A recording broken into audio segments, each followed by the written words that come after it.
Selamat pagi saudara-saudaraku terkasih dalam nama Tuhan Yesus Kristus. Dari tanah Jawa saya mau menyampaikan firman Tuhan untuk kita pagi ini dari Yohanes 12 ayat 47. Dan jikalau seorang mendengar perkataanku tetapi tidak melakukannya, aku tidak menjadi hakimnya, sebab aku datang bukan untuk menghakimi dunia, melainkan untuk menyelamatkannya. Saudara-saudara, ada pertanyaan, mana yang lebih dahulu, mengetahui isi Alkitab atau mempercayai isi Alkitab itu? Perjanjian Lama menerangkan bahwa soal tahu atau mengetahui itu bukan berarti hanya memiliki informasi, melainkan juga menjalani. Tahu itu berarti menjalani. Tahu itu berarti mengalami. Tahu itu berarti menyatu dengan informasi itu. Dan juga perjanjian baru saudara-saudara menerangkan lebih rinci lagi. Mengetahui itu bahkan dikatakan mengasihi. Barang siapa tidak mengasihi, ia tidak mengenal Allah. Itu yang pertama. Yang kedua, saudara-saudara, mengetahui berarti mentaati. Mentaati, saudara-saudara. Karena mengetahui itu bukan buah daripada sebuah pelajaran, melainkan buah daripada apa yang kita taati, apa yang kita imani. Inilah saudara-saudara yang menjelaskan bahwa sekalipun kita mungkin mengetahui banyak tentang Alkitab atau bahkan mengikuti kursus-kursus, bahkan ada yang memiliki gelar-gelar tertentu dibilang teologi, maka itu tidak serta-merta untuk menjelaskan bahwa di situ ada ketaatan.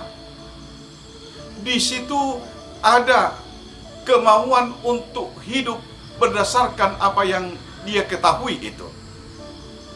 Karena itu, saudara-saudara, mengetahui berarti adalah mempercayai. Mengetahui adalah mempercayai. Percaya itu bukan sesuatu yang dimiliki, sehingga lalu kita merasa memiliki iman. Tidak, saudara-saudara. Iman tidak untuk dimiliki, melainkan untuk dijalani. Iman bukan untuk dimiliki, melainkan untuk dijalani. Mempercayakan diri pada Kristus. Jadi saudara-saudara, kalau kita baca Alkitab tiap pagi, tentu ada pertanyaan, supaya apa itu? Untuk apa? Supaya tahu apa? Mungkin kita menjawabnya supaya tahu isi Alkitab. Tapi tahu itu bukan tujuan kita. Tahu itu bukanlah tujuan kita.